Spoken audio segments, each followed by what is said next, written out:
Hi hello అండి. ఇవాల్టి mini వ్లాగ్లో వచ్చేసి సింపుల్గా ఈజీగా టమాటా అలాగే వంకాయతో చట్నీ ఎలా చేయాలో చూపిస్తానండి. ఇదైతే మనము వేడి వేడి అన్నంలో కానీ లేదా రాగి ముద్ద చేసుకున్నప్పుడైతే చాలా బాగుంటుందండి. కారంగా పుల్ల పుల్లగా చాలా టేస్టీగా ఉంటుంది. నచ్చితే మీరు కూడా ఒకసారి అయితే ట్రై చేయండి. ఇలా వంకాయ 2, టమాటా 2, అలాగే పచ్చిమిర్చి 7 నుంచి 8 వరకు పచ్చిమిర్చి, అలాగే చింతపండు అండి, లెమన్ సైజ్ అంత చింతపండు తీసుకోవాలి, అలాగే కొత్తిమీర, ఉప్పు అండి. ఇలా అన్ని కట్ చేసి పక్కనైతే పెట్టుకోవాలి.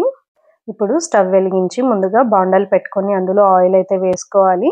ఆయిల్ వేసుకున్నాక మనము ముందుగా కట్ చేసి పెట్టుకున్న వంకాయలు అయితే అందులో వేసుకొని బాగా ఫ్రై చేసుకోవాలండి. అలాగే పచ్చిమిర్చి వేసి ఫ్రై చేసుకోవాలి.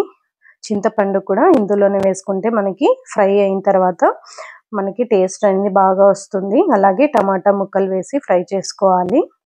ఇప్పుడైతే మీడియం సైజు ఆనియన్ అయితే ఒకటి వేసుకోవాలి. అలాగే ఉప్పు కొద్దిగా వేసి అన్ని బాగా ఫ్రై చేసుకున్న తర్వాత కొత్తిమీర కూడా ఫ్రై చేసుకోవాలండి. ఇప్పుడు అన్నీ బాగా ఫ్రై అయిన తర్వాత ఇలా ఫ్రై అవ్వాలి.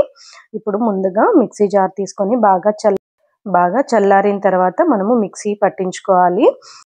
ఈ పచ్చడిని కచ్చాపచ్చాగా అయితే మనము మిక్సీ పట్టించుకోవాలండి. మళ్ళీ పేస్ట్గా పట్టించుకున్నామంటే టేస్ట్ అనేది బాగోదు. ఇలా కచ్చాపచ్చాగా అయితే మనము పట్టించుకొని తింటే చాలా బాగుంటుందండి. ఇలా మనము వేడివేడిగా రాగి ముద్ద అందులో ఒక స్పూన్ నెయ్యి వేసుకొని తింటే టేస్ట్ అయితే అదిరిపోతుందండి. మీరు కూడా అయితే తప్పకుండా ట్రై చేయండి.